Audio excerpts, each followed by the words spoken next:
You know which fight was a real bummer for me? Melvin Manhoef. Do you know him? It's a Dutch fighter, Melvin Manhoef. Strike Force, wasn't it? It was Yeah, Strike against Robbie Force. Lawler. You know, when He I was saw him, winning that he fight. was winning that fight so bad. He made one Oh mistake and he got God. knocked out. It was so bad. I was rooting so. You know, I'm not that much of a nationalist. You know, like go the Netherlands, but I like it when I see Dutch fighters fight. So I'm always rooting for them when they fight. You know, mostly Hey, there's nothing rooting wrong for with that, them. man. But It's against like a that hometown fight, hero. I can't blame you on that. yeah, Like, Melvin Manhoef is one of the best fighters from the Netherlands, if not the best. He and Alistair Overeem and Rico Verhoeven in kickboxing and Glory then. yeah, I tell you what, that Melvin Manhoef versus Robbie Lawler fight, that was interesting because I watched that fight so many times. I just keep thinking, man, why isn't Robbie trying to at least brawl with him a bit? Like, he didn't throw many punches. He was just kind But of like it's circling the scary against a outside and guy going, like Melvin Manhoef. I once went to a seminar from him, and that guy, if you see it up close, in he's a in, big in, guy. in on TV, you don't even see it how technical he is, but every punch is spot on and with so much power. It's like Gegard Mousasi. Gegard Mousasi is, in my opinion, the best fighter from the Netherlands yet. It's a shame that he isn't fighting in the UFC anymore, but he's fighting in Bellator. But if you watch that guy fight, he's so good. You know, he doesn't even have a belt in jiu-jitsu, but he went 5 rounds against the black belt, Gracie black belt. I forgot his name right now. He was on the Joe Rogan podcast. He had the thing with his brain that he needs to quit fighting for a while to get that I fixed think up. I know what you're talking about. I think, shit, what was his name? I'm drawing a blank on it right now. Yeah, me too. But against that guy, I mean, you have to be a great wrestler to get out of back control from such a high level jiu-jitsu black belt.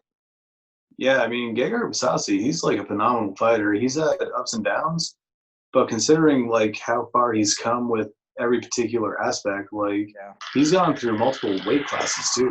yeah. Like he went He from also beat in Japan. He beat Melvin Manhoef with a triangle uh that's right, he did, years didn't he? ago.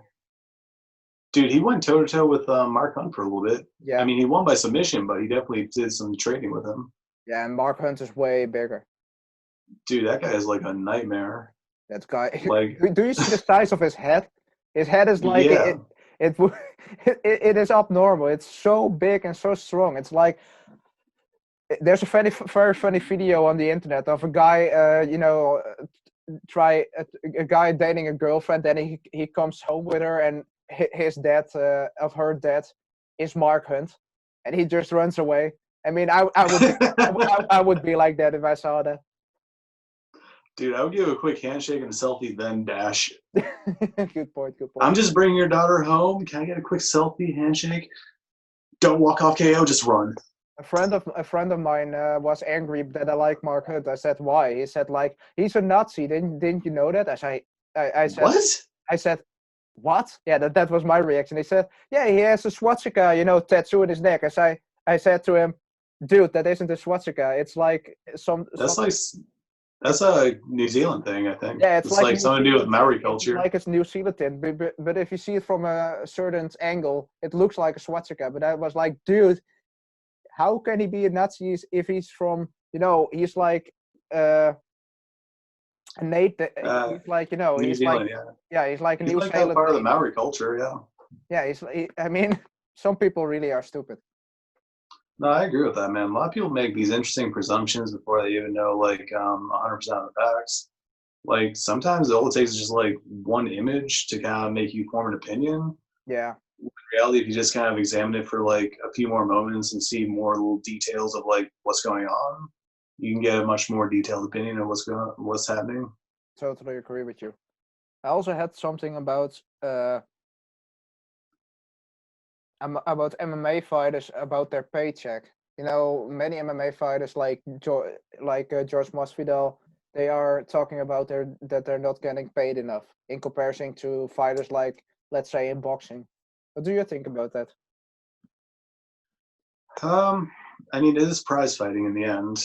Like you can look at it very nobly, like it's for the love of the competition. But in the end, they're all kind of going in there to compete to show who's the best fighter. It doesn't matter what mat or what cage or what ring you're in. They're all trying to fight to like prove that not only are they the best, but they're trying to get the paycheck to prove they're the best.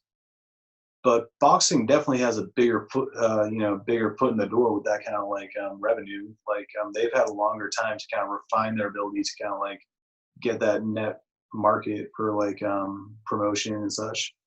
Like it's kind of hard to say this, but I think like a lot of these fighters that are in the UFC that aren't getting their fair share of boxing money, they're still getting a pretty decent chunk of change. Yeah. What I would argue is the big argument for me is the Reebok deal. Like it's been 6 years since that happened, maybe 4 years, 6 years since the Reebok deal.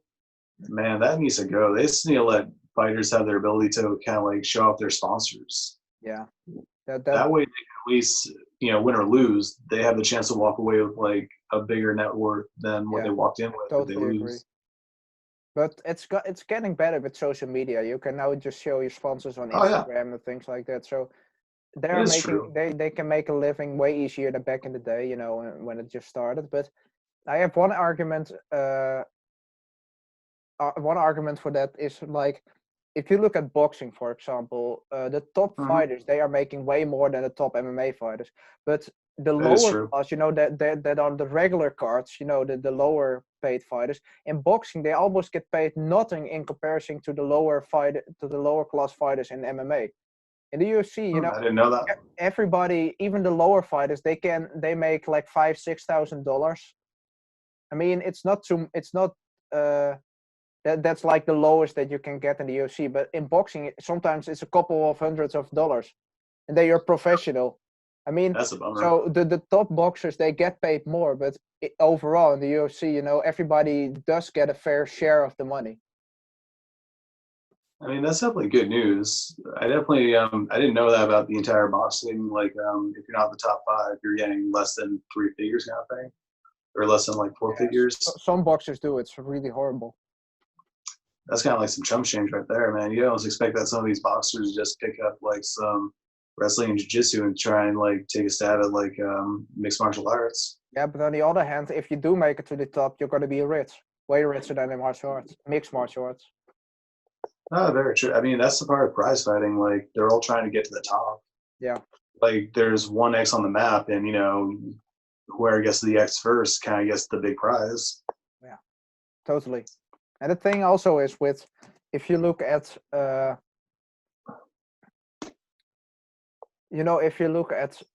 boxing versus MMA, some people are still arguing boxing is better, MMA is better, or MMA, they just clinch and wrestler and things like that. On which side of the fence are you? Because I know you're an MMA fan for sure, but what do you think of boxing in general, or about that argument? So I used to be very much on one side of the fence. I didn't really like boxing too much because it was a very corrupt organization where they had very like sometimes there would be fights that you were like, that was fixed, that was a ruse, that was bullshit. But I've kind of come around. I'm actually more on the fence now. Like, like there's a majority of people that are like this or that, and then there's like the people that are like really into combat sports in general. Like they can appreciate, like the beauty of just like the stand-up fight as well as the beauty of the grappling. Yeah, I like the fence because like you can totally see how things transfer from one side to the next. But if you're sitting on the fence, you get a great view of both sides. Yeah. I know it's not really an answer. I know it's not really an answer on which one's better. If you had to ask me in regards to like which one would you train someone to defend themselves most economically in a short period of time, like I'm torn on that one. If you're trying to get someone ready to like defend themselves because they're going somewhere dangerous in like 2 weeks, that would be like learn how to throw a jab and a cross and learn how to run very quickly. Yeah, so to be honest, boxing is more open for everyone to learn. Even if you're a housewife, you can box to get a shape, But MMA is way harder on the body, for the regular persons, not for an athlete. But with boxing, I think for self-defense, I would always say learn your boxing. You get the footwork, you get the ability, you get your hands, and most self-defense situations are in close quarters. Oh, indeed. So, but I would say, in my opinion, the best thing is boxing mixed with some clinch works from Muay Thai, Hmm. and then learn a sprawl, learn takedown defense, Oh, learn how to absolutely, stand man. up. If you're serious about self-defense, just go for MMA because you learn everything. But if you are regular people that only got 3-4 hours a week, learn some boxing and learn a sprawl. Then you're good for most fights. Like Icy Mike from YouTube said, if you facing somebody that mixes up body shots and tries to take you down but fakes a takedown and then goes for an uppercut, and you're just a regular housewife that tries to defend herself, you just lost. Hopefully you won't be in that 100%. Yeah. situation. Like, I actually think a good way to do it is like, top two that I would recommend people learn if they're really interested in like learning how to fight in general is either boxing or wrestling. Yeah. Like, you know, Jiu-jitsu too, suppose but it's different. absolutely. Like, Jiu-jitsu is different for me. I mean, you can use jiu-jitsu to stay standing, but exactly. you also get that from wrestling. But jiu-jitsu, jiu-jitsu is, in my opinion, the most unique martial arts in terms of fighting off your back. There's isn't a martial arts in the world that learns you how to fight from your back as well as jiu-jitsu does. Absolutely. Like, I think if martial arts were kind of like magic, I would almost consider like jujitsu to be kind of like the prestige, kind of Yeah, like, totally agree. like the end result of like what you see, like you see magic tricks happening, but the end result is the prestige, what you see happen at the end, like, ta-da, that's how I made something disappear. Yeah. In most Jujitsu, in most things, a jiu-jitsu fighter wins from a wrestler. But on the other hand, I wouldn't want to face a really strong wrestler in a self-defense situation because I they're just wouldn't going to pick recommend you it. up and slam you on the concrete. It's also the That's what they stupid do. argument I hear from people that don't train. They say, "Yeah, but how are you going to wrestle when they aren't soft mats?" I mean, the wrestling match would be way quicker because the first guy that gets a takedown, the other guy will get knocked out because he will get slammed. And on concrete, on a safe judo match, you're safe, but on concrete you will be injured very, very bad. Oh, absolutely, man.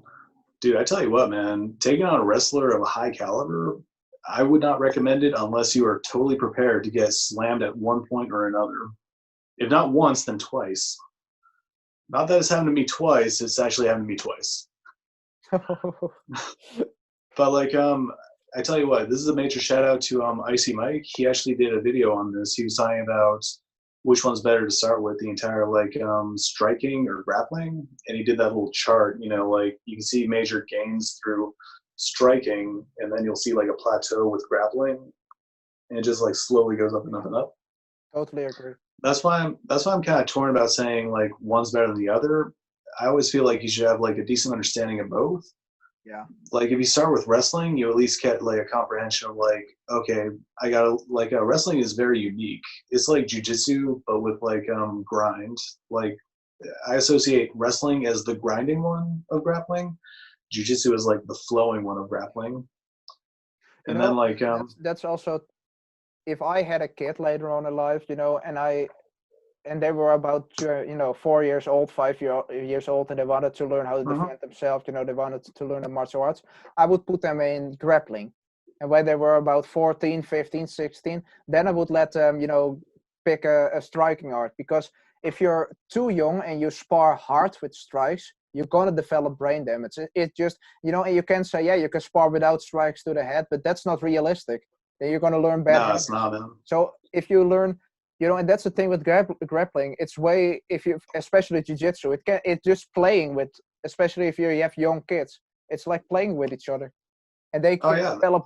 I went to some jiu-jitsu tournaments, and the kids that are grappling there, that are like 10 years old, they have so much skill already. It's like, it's mind blowing.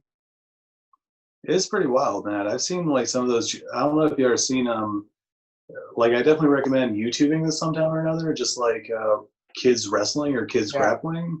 it's There's this amazing. one where this little kid with a mohawk, like he's doing a wrestling tournament. He's got to be Yeah, at least I, 8 or I 10 know years which old. one you're talking He about. blasts takedown the other kid that's just like unassuming. Like my mom made me do this. I don't know if I want to do this, but I'll do it because my mom says I should learn how to wrestle. I was that You kid. see his ass go up and down. I'm like, oh, that poor kid. I always call him Little Chocolate Dale. Oh, that's funny, man. But you know, the thing is about grappling. You know, the thing about I always say about grappling, it's you need to learn more techniques when you grapple, because Absolutely. you have 10,000 techniques of how to get off your back, how to get out of that. Oh, he can't counter it with this. No, you need to counter it with this. You need to be wary of this submission. You can't threat him here now with this submission. You need to be very aware in which positions you are at that moment. And Oh, agreed. that takes time to learn. But once you get those positions and get all the techniques, then that's what you were saying. It goes like this, like this. And once you have those techniques and you have an understanding of those positions, then it skyrockets, because then you can link it together. Oh, 100%. And with striking, you can, you know, most people, they strike like this, they don't know how to do it, and it's very easy to fix somebody's jab and somebody's cross. But in striking, it takes way longer to develop timing, you know, and footwork. That's really what will take the most time to learn.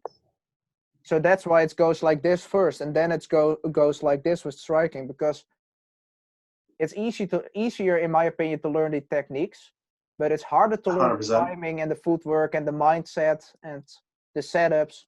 That's the difficult part about striking, and grappling. The difficult part is about always staying, you know, always learning new techniques, always learning new. Yeah. Yeah, it's kind of like I always hear this term, and I really like it. It's grappling experience versus puncher's chance. Yeah. Like that's why I feel like that entire the entire like slants going this way and that way. You know, the more experience you get, the more the hill grows. Yeah. The more experience with striking, it just shoots right up, and then you kind of have that a guy like Mike Tyson or a guy like Anthony Joshua, even if they hadn't have had a boxing lesson in their life, or even if they had mediocre, they got power. Even if they had mediocre trainers, they would still be able to knock a regular boxer out. But if you have a guy who is a very good athlete, still he won't win from jiu-jitsu blue or purple belt. Because that is very true. You take away that puncher's chance. You take away all those abilities, and that's why I'm saying grappling is more tactical when it comes to that. If you can't grapple, you will lose the fight. If the other guy does know how to grapple. Oh, absolutely, man. Like, I tell you what, like, I do a lot of training, like, between a karate and a jiu-jitsu standpoints. And whenever I do help out with, like, a lot of the striking lessons with the jiu-jitsu people, because you need to learn how to do some kind of, like, defense and train on people that are striking. And, you know, every time I grapple, you know, I guess you can call it mixed martial arts kind of style thing. Like, we do a no-gi, gloves on, mouth guard in. When I do the jiu-jitsu kickboxing stuff with them, you know, I have a lot of experience with kickboxing, so I'm able to kind of like show them little tidbits of like what to do and what not to do. Because you'd be surprised, a lot of people that only train one thing and not the other, like, I don't mean to sound mean about jiu-jitsu people, I'm sure they're going to see it, but people that strictly train jiu-jitsu, they flinch a lot. Like, they'll see a jab coming in, they're like, ah, or they'll try and like charge in immediately. Yeah, that's the thing about if you do want to take the fight to the ground in MMA, you just have to take that first punch. You know, it's not. Yeah, of course, if you can block it or slip it, it would be better. But most of the time, you have to. And that's why Daniel Cormier or GSP or Khabib, they are willing to take that punch to get a hold of you. Oh, absolutely, man. Like, it's very much like you might get me once or twice, but once I get you down, you had your chance. Yeah, it's like, yeah, that's the striker's chance right there. As soon as the striker's chances like run out, you know, it's time for the grappling experience to catch up. And if you haven't grappled in your life, you're going to be sorry. Your arms are going to be broken. You'll get choked out. Very true. Pounded. But you know, the thing also is, I had a training partner. He in a town nearby. There's a Gracie Jiu-Jitsu black belt. He has a gym there. And the thing is, he trained under him, so he was a really, really good. He was a blue belt at the time, but he really was, a high level athlete, the guy. So if he just grappled, he could tap me very often. But once we sparred with MMA rules, and I just hit him once, he didn't know what to do. He shot in Yeah, sloppy double legs. He didn't know what to do anymore. It was the weirdest thing to me. But that's the difference, because I was already used to getting strikes, so I didn't care. yeah, you know what I mean exactly. The whole Then, fight. like, you might be almost equals on the ground, but if you have like a slight advantage with striking, then it's like a different story altogether. It is. Like, man, it's actually pretty wild because there are some people that are much better strikers than me, but as soon as you get them to the ground, they're like, wait a minute, now what do I do? It's like, yep, Yeah. you're in my world now, boy. But that's the thing. If you spar with mixed rules, in my opinion, that's also a different thing. That you can be a very good striker, you can be a very good grappler, but once you mix them, you always also has to spar them, with mixed rules. Because if you don't, especially your cardio will get a hit. In my experience, because That if is I very true. strike, I use different muscles than when I grapple. But if I suddenly have to use them together, then I have a problem, because and I used to have a problem, not anymore, but back in the day I used to have a problem, because once somebody tries to take me down, and I defended the double leg, I sprawled, that takes energy, and then I right away had to strike again. I mean, mixing that together, in my experience, I really had a hard time with that. I would be so exhausted. Man, I can't wait to get back to that kind of workout, man. I'm feeling nostalgic now. Yeah, me too. It's been I like can't wait. since my arm The, injury the and the first of quarantine, July, I don't do any the of that. 1st of July, then all the gyms open again in the Netherlands. Dude, I imagine that a lot of people, like all the martial artists and all the gym rats, once they get the notice that gyms are open, no more social distancing, those things are going to be fucking packed. Fact. There's going to be people that didn't even think about working out there. And like, wait, I can run on a treadmill? I can lift weights? Yeah, but Sign me the fuck up. But that's the real cure against against the coronavirus. Because if you have a healthy lifestyle, you already have a you're already very likely to not die from this virus. No, it's very true, man. Like, That's also one of the reasons that America got hit so hard. Of course, there's the places like New York. If you have the small, the buildings with the small apartments, you all, stuck together. very true, man. But if you also, like, New York is very crowded. It's yeah, very fucking nuts. yeah, that's the thing, and that's also what happened in Italy. That sometimes the great grandfathers live with their great grandchildren and all the generations between that in one house. With different apartments on each floor. So if the children get sick, the elders also get sick, and the elders almost die. Almost always die from it.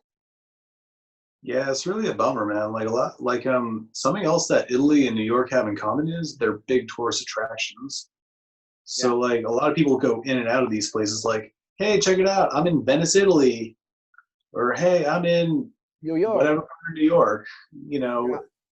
I'm not going to lie. A lot of people, when they say they go to New York, they never really say any part specifically. They always go New York City. It's like, come on, man. There's upstate New York. That place is beautiful.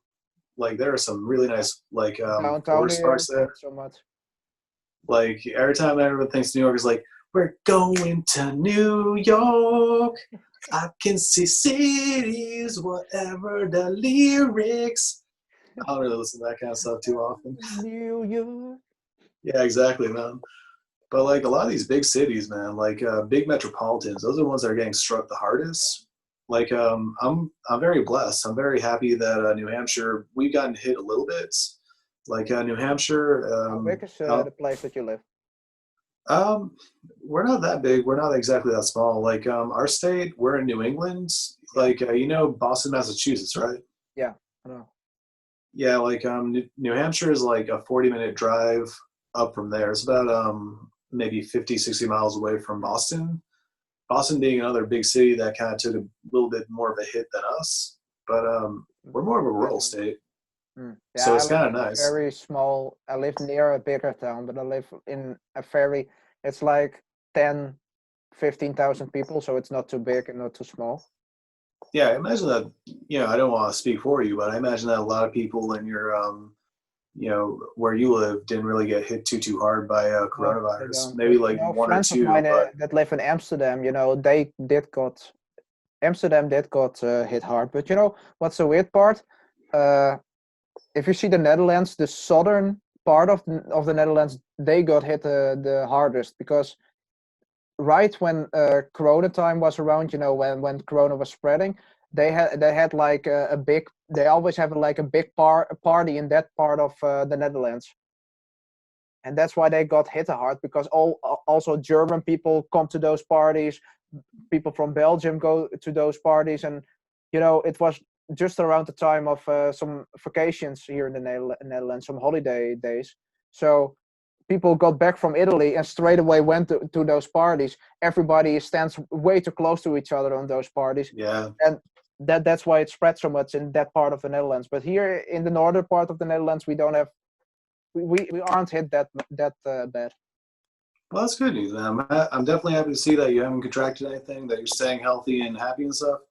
Because that's like the big thing, man. Like as long as you keep a really, like I'm not saying you have to be like a vegan to avoid coronavirus, but as long as you maintain like the proper social Lifestyle, yeah. distance, like is like 6 feet in America. Yeah, it's I like basically just say 1.5 meters, so that's about that 6 sounds feet. about right. Yeah. I mean, I just don't even use like those kind of measurements. I'm like 2 arms distance. Like if I Yeah. put my arm out and they put their arm out and we can touch tips, To me, that's that's that's the probably funny distance. that's the funny part about America because you guys are so weird with measurements. It's like We so yes, much we are. feet. We are. It's like miles, feet. What do you guys have more? You, Like you you guys never use real measurements in my mind. You always what's use it like called? different body parts. Oh wait, liters. Yeah. It's actually interesting. We actually have gallons, but we have liters as well here. Oh, that's weird because in Canada Like they had it, but we have leaders indeed in the Netherlands too. yeah, like I don't know why we do. I think it's interesting that we do liters here, but nothing else. I mean, I'm very conditioned to the measurements that we do here, but like I think the liters thing came from just like like pop drinks, like soft drinks and stuff. Like that. Like imagine having to say like however many like quarts of cola there is in a bottle of soda. It's like, yeah, this is about 1.5 quarts. It's like, you mean 2 liters? Yeah, 2 liters. But the thing about America, what I do, I love America. To be honest, I can't wait to get to visit there because my girlfriend also loves America. She also loves England, but you know, in terms of self-defense, I think America has it way better than here in the Netherlands because you know the part where I live, there isn't happening too much in terms of self-defense, but in the bigger city that I live near to, people do get attacked, and in Amsterdam and places like big places like that, people do get attacked, and we can almost carry nothing. You can't even carry pepper spray, you can't carry a knife or a baton. All the self-defense weapons are forbidden in the Netherlands. And how is it in the States? Depending on which state, you're allowed to like carry certain items of like what you might call a self-defense weapon.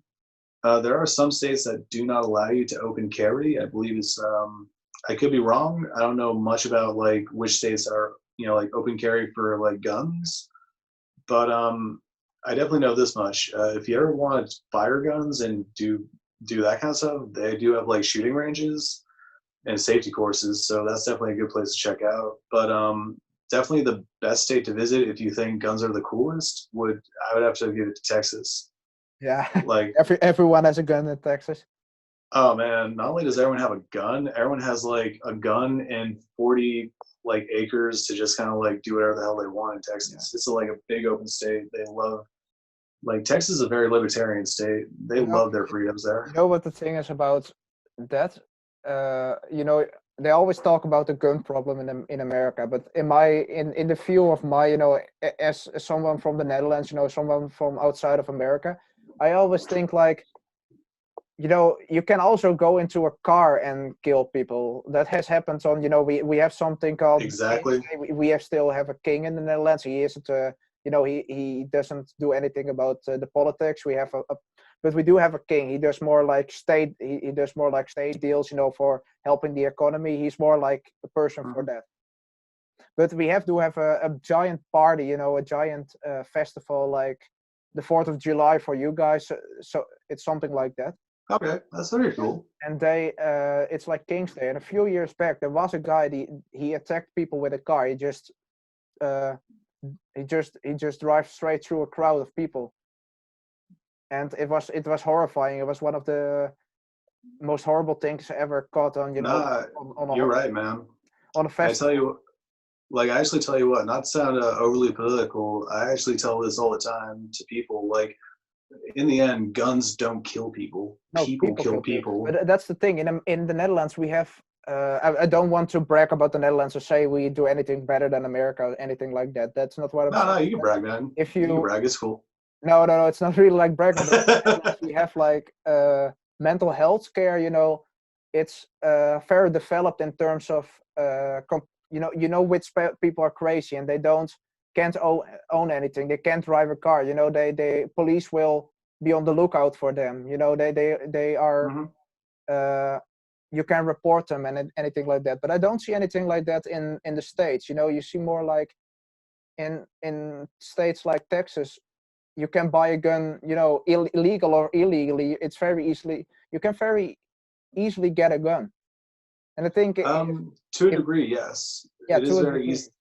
Like, here's the thing about like guns in America. Like, you know, anyone can get a gun is very wild. Like, it's how you get a gun that counts. Like, yeah, you can do it through the that's system.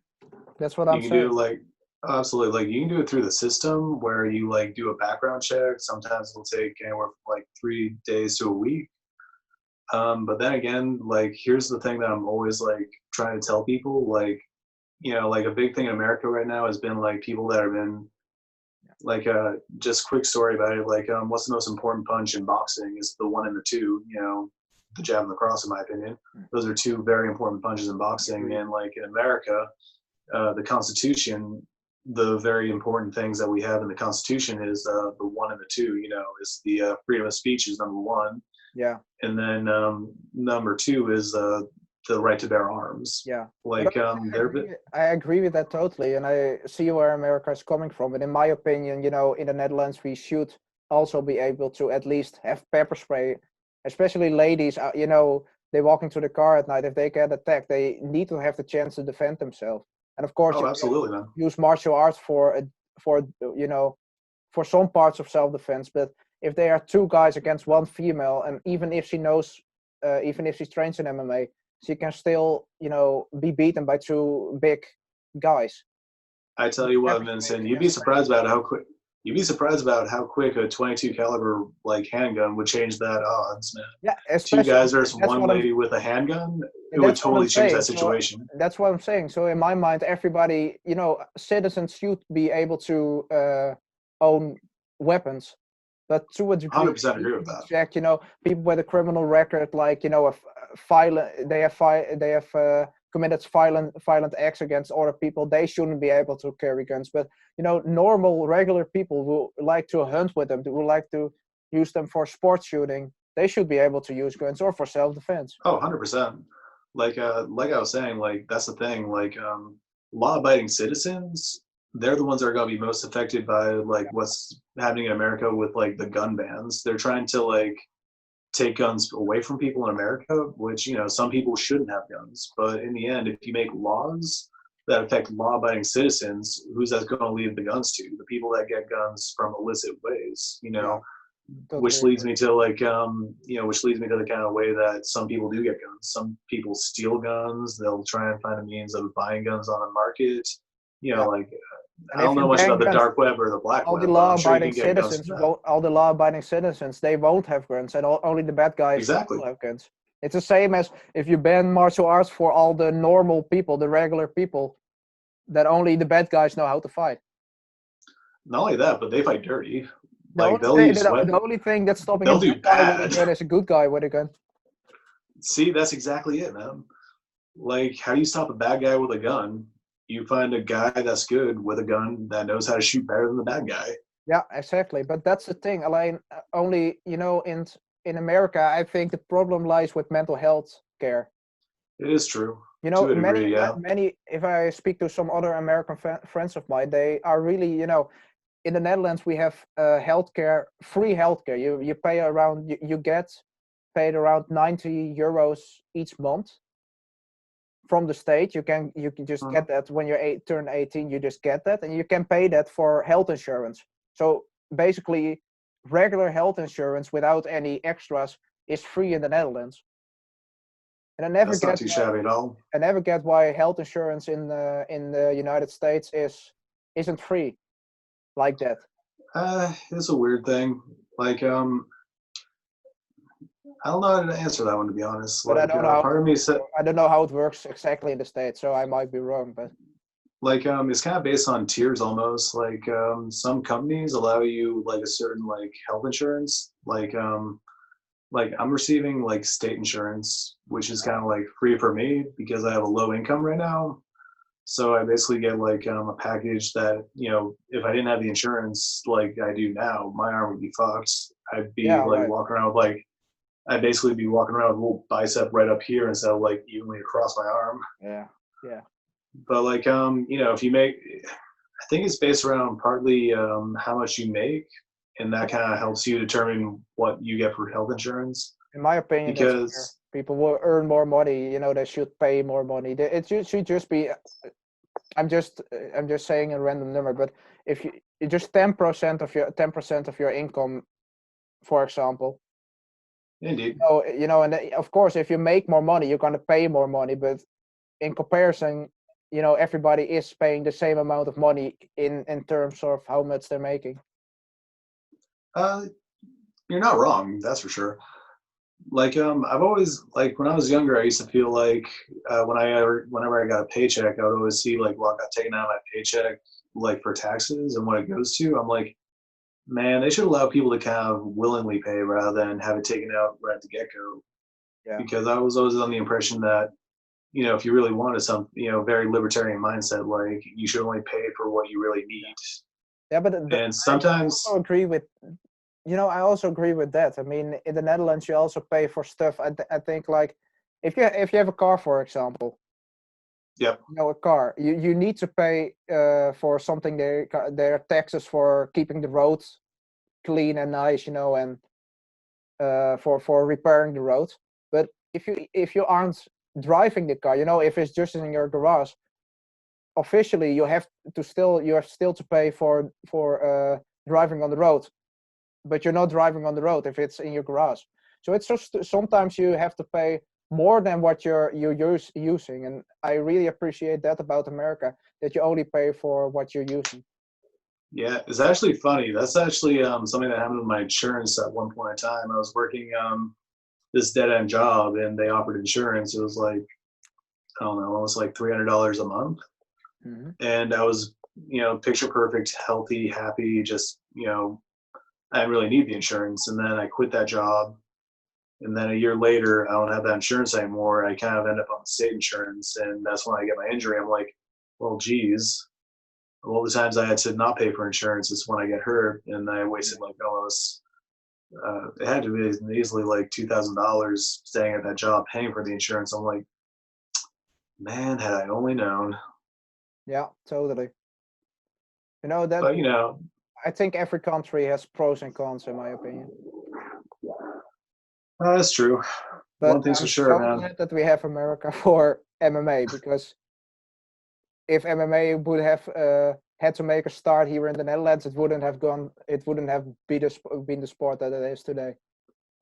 So also thank God Um, for Las Vegas, because Las Vegas is, in my opinion, the hometown of MMA. it's funny. I don't think I've ever heard anyone ever say "Thank God for Las Vegas," man. I usually hear people say, "What happens in Vegas stays in Vegas." That's true also. But man, it's definitely good to hear stuff like that, man. Like, I always feel like a lot of people have like a mixed opinion about America. Like, it's like either they like it a lot or they hate it a lot. And I'm kind of indifferent. I live here. I kind of understand both sides of the fence. I kind of like the whole world in general. Like, there's a lot of things that happen from all across the world, except for China, that is really nice. Yeah, you got that. Free Hong Kong. Poor Ramsey, living in Shanghai, China. Hello, it's me, Hello, it's me. Ramsey Dewey. Today we're going to talk about training hard. Today, I feel like I do an all right voice on him, but I don't we pull have off the shaved head right now. nope. Today we have a 30-minute video just about a 1-2 combination. Should you use it in self-defense? I'm going to get my cup and we're going to test out groin shots. Yeah. That was a funny video, I man. think it's funny. I would have watched the fight between him and Master Wong. I would have I know for sure that Ramsey would have won, but it would be. Oh, he would destroy him. Oh my god, I would love to see that fight. Why has that YouTube fight not been made yet? Like it'd be the battle of the battle of the ballies. There are just small YouTubers in the world for most people. So I guess so. If it would have been 2 rock stars, they would have been fighting already, multiple times. I think that is true. Honestly, I think that fight would have just gone to the ground immediately. Just like Ramsey would have just like kept it striking for only so long, and then just ground and pound him out until he gets submission. He would have beaten Master Wong, and I love Master Wong as a character, as an entertainer. I love him, but he isn't He isn't a better fighter than Ramsey. I'm sorry, but he just isn't. No, he's not. He's a great entertainer. I'll give him that. He does look like an explosive and strong guy, in my opinion. I mean, that could be partly a character thing. Like, I don't know much about Master Wong. I've seen some of his videos. I don't necessarily agree with all his tactics for self-defense and combat. But I think he's a very that he uses are garbage, in my opinion.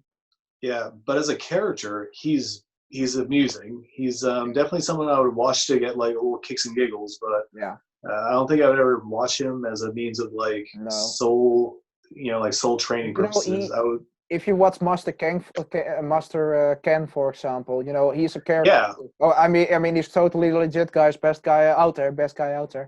But he's a real black belt. No, don't worry.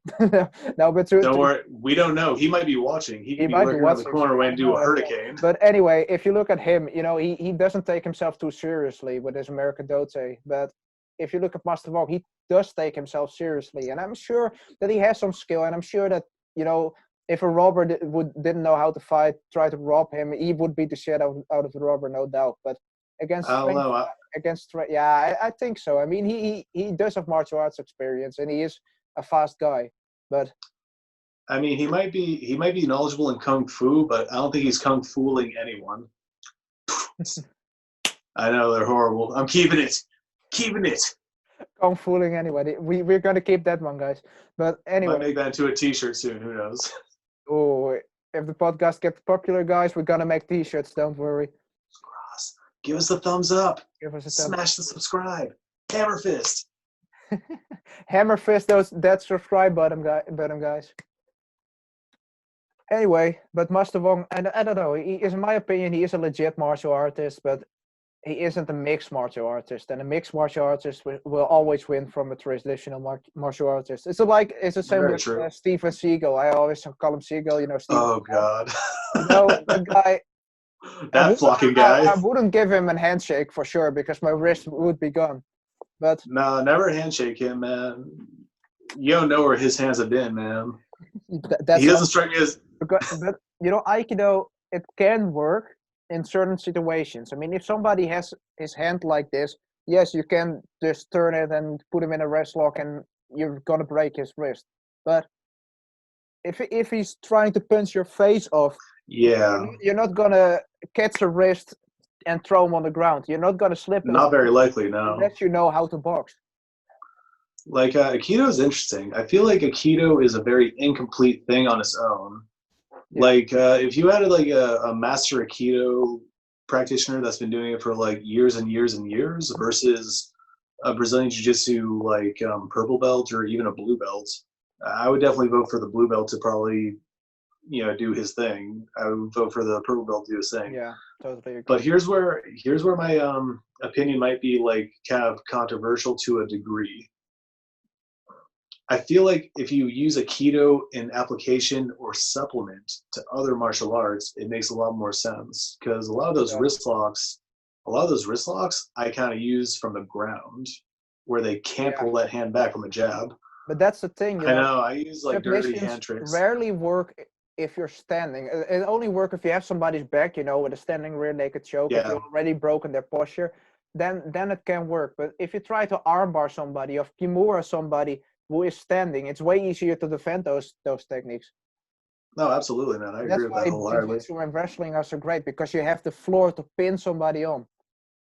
Yeah, like a lot of the things that you see in Aikido from standing, I would give thumbs down. Yeah. But a lot of the things you see in regards to like what you could use from standing on the ground, like Yeah, those totally. little wrist locks, those are awesome. But Like you know, those arm twists, those are pretty but cool. the thing about But only if they're on the ground. the thing about that, wrist locks are, in my opinion, the hardest to pull off against a trained grappler, because he's not gonna No, leave that's his true, wrist man. there. So if it's hard to pull off on the ground, it's almost impossible to pull off standing. And on the other Like, hand, if you choke me out, you know, I won't be fighting anymore. But if you're gonna break my wrist, I'm still gonna elbow you or punch you. The fight isn't over. no, it's very true, man. But here's the thing, like you can very rarely pull off like wrist locks on people that know about wrist locks. It's definitely one of those like dirty tricks you use for someone that's like, if you're here and you have someone right here, yeah, you might be able to get that wrist lock much easier on someone down there. But I've never pulled off a wrist lock on someone up here. I'll try it. I'm like, no, get it away. It's like, come on, no. One more time. No, stop it. Yeah. Totally. But like I call them little dirty tricks. You know, like what you can usually pull off on someone at a lower rank is a dirty trick. But what you can pull off against someone higher up, it's lucky. It's with most dirty tricks. You know, if you try to kick, if you try to kick, you know, an untried guy in the balls, you're mostly gonna land that kick. And probably he's going he's gonna go down from that. But if you fight a kickboxer, you try to kick him in the balls, he's just gonna block it. It's not that hard to block. He's just gonna block it like a low kick, only then, you know, with his shin pointed forward to block your kick. It's not that hard to block. Oh, absolutely. It's the same with anything else. I mean, if you try to eye gouge a guy, or, you know, if somebody takes you down and you're trying to escape through eye gouging, he's just going to grab that arm and break your arm with an armbar. Oh, 100%. And an untrained person is going to be like, oh my God, he just touched my eye. I'm my eye, oh my God, I'm blind. It's kind of like that. Boss Struden was talking about that once. He was like, okay, now I'm going to do this, and you're going to get wrap up there and hide your eyes. Like, if you try to choke me, I'm going to poke you in the eyes. It's like, okay, I'd like to see that. Now, if you try and poke me in the eyes, I'm going to snap your neck. Yeah, totally. But that's also, you know, the submission that Khabib did against Conor. Oh, that you can snap somebody's neck from that position. Oh, absolutely. You can just, because what he was doing, guys, he put his elbow against his back, grabbed the gable grip like this. Conor's chin was here, and he's just gonna crank this back and push this one forward. But your head is gonna be like this, and mix that with Khabib's strength. You're gonna tap, and most likely, if you don't tap, your jaw is going to be broken, your neck is going to be broken, and you're going to be choked out because it's also choking you.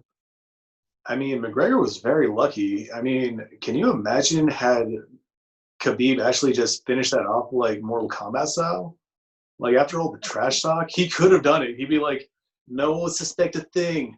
You're lucky I'm a sportsman. You know, breaking somebody's neck. He could have totally gone Putin on that. Breaking somebody's neck isn't illegal in the UFC. I mean, I'm sure it's frowned upon. Yeah, but it isn't illegal. You can't break somebody's neck. If I ever compete UFC, I want to remember that tactic. I'll be the most undisputed fighter because everyone will be like, "Don't let him get your back. He'll snap that shit." You know. I found out. I didn't find out. I knew about this technique, but I hadn't used it any near before that, because I saw it in one championship fight. You know, in Asia. I saw it there. And a guy grabbed like a seatbelt grip, and then he, instead of taking the guy's back, he just dropped the guy with his shoulders on the floor, and he just cranked the guy's neck forward. So the arm was like. It's kind of like a reverse can opener, huh? Yeah, it was. It was a very, very painful choke to watch. Yeah, those neck techniques hurt like hell, dude. Neck crank, because your neck is going like this. That's the thing with the cats wrestling too. I really, really like the neck cranks from it. Yeah, dude. A lot of people underutilize like a very specific technique, like can opener. Yeah, That is a really good way to open up the guard. Like, there's one drawback, in my opinion. you If can you go have down. someone that, oh yeah, absolutely. Like, if you have someone that's like really baiting you to like try and go for that, and they know you're a cash wrestler and that's your thing, like, I'm gonna get you, and it's like, nope, nope, Yep. tap, But you know, no also bueno. the thing with neck cranks is many people, you know, a full Nelson. You know, when somebody goes under your armpits and grabs your head like this and pushes it forward. That's another good one, yeah. But most people don't do it correctly. If you have a real full Nelson, somebody's gonna turn your head and then push it forward, and then it turns into a neck crank, which turns into a choke. I mean, and that's the thing with self-defense videos. I mean, they don't do it with the real intent. I mean, if somebody really pushes your head forward, it's gonna hurt a lot, and you're gonna panic. So you need Oh, the indeed. solution fast, and it's not like, oh, I'm gonna do this, 1, 2, 3, and I'm out. No, he's gonna try. He's trying to break your neck. You need something that works right away. 100%, man. Like a lot of self-defense videos, they don't do a lot of pressure testing to these techniques. It's more like, imagine if you will, they go for a full Nelson. Here's what you do. But you know, if you see like a UFC fighter get put in that position, I think you have a much more honest response about what to really do. Yeah, but it's the Like if you same. take, But so sorry. Go continue. oh, no problem. Like I feel like if you take like 10 fighters and put them in the same spot, you'll have 10 different answers, and you might have consistencies between some of those answers, and then some of those answers Yeah. might not really look correct. You know, like you might see one answer that's like, that looks like a lot of effort to get out of a full Nelson. Now you see like I got imagine that yeah, I'm just gonna say it. I think a lot of bold fighters, you know, like the ones that have like the Yeah. shaved chrome dome Anderson Silva style, they probably have the best way to get out of it. Just let's slide over that slick head of theirs. Yeah, but But on like the Sugar Sean you have a O'Malley, I full think he'd be Nelson. screwed. It isn't. It isn't. It is a really bad place to be. But the escape, if you do it fast, the escape isn't that hard. I mean, it's like you need to push your head, you know, keep your head right up, and then you know the Oh yeah. technique the technique that Bas Rutten uses for escaping standing rear naked chokes. Do you know that technique?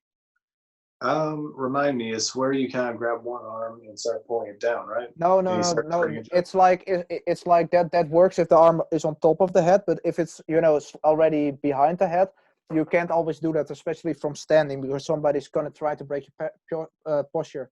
But what he's doing, he's stepping with one leg out and he's stepping behind your two legs, Okay, I got you. and he grabs your knees and lifts you up and just slams you on your head. You can use the same technique for a full Nelson. You need to keep your head up and then explode for those legs. It's still Makes not the best sense. solution. It's still not the best solution out there. You know, the best solution is not getting there in the first place. But Don't be there, son. no, Dang. especially don't be there, son. But you know, the thing about it is, it's a principle. If you know that works with the standing rear naked choke, it also works with, you know, with uh, most attacks from behind. You know, also if you have a bear hug, stepping behind somebody's legs also works for that, to keep your balance, to keep, you know, yourself standing. Oh, absolutely, man. I actually It's really like that takedown from like a bear hug position. Like they wrap around you like yeah. arms free. You know, they kind of like just kind of. Well, actually, is it arms free or arms over? It can the bear It hug can kind of work officially is either way. with arms over, but I mean you can also arms free. You see that more often in MMA. Yeah, kind of like when they're trying to gear up for a Yeah, like German suplex. You know what I mean? Like yeah, you or know like they a got body lock underhooks from takedown. I behind. know what you mean. Yeah, that's definitely a good tactic to have, Yeah, but if you have especially that principle, if you have that principle, you know, like stepping, if you know that you should step behind it if they have your back, to keep your balance, to keep the fight standing if you want to, then you can apply that to multiple situations. It's the same with, there aren't 100 arm bars escapes. There are just, this is the arm bar escape. You need to keep your arm bent, you know, and the escape varies in different positions, but the principles are the indeed. same. Keep your arm bent, you know, and get that arm out of there, get the elbow out of between their legs, you know. Absolutely. More importantly, just like changing the angle so it's Yeah, not your change. arm popping, it's your arm bending in the correct way. Yeah, and Like be if you have wary your of arm, follow up like Kimuras and Americanas. You need to be wary of yeah, that. But once you know the principle of keeping your arm bent, you know, it's a hell of a lot easier. Oh, 100% agree, man. That's actually the beautiful thing about jiu-jitsu is like there's only so many techniques, and then every time you learn them, Yeah. it's just refining them and refining them until you get to the next level. Like it's wild. Like it feels Yeah. like there's only 3 actual escapes from like mounts, and then you just modify them and modify them until you realize, oh, an elbow escape is an elbow escape from mount that it is to side control as well. Yeah, it is. Or like passing guard from back pass is very similar to like passing I was going somewhere with this from half guard. Yeah. Like certain aspects of like you can do a back pass or you can do a front pass. It's just like one step removed or one step gained.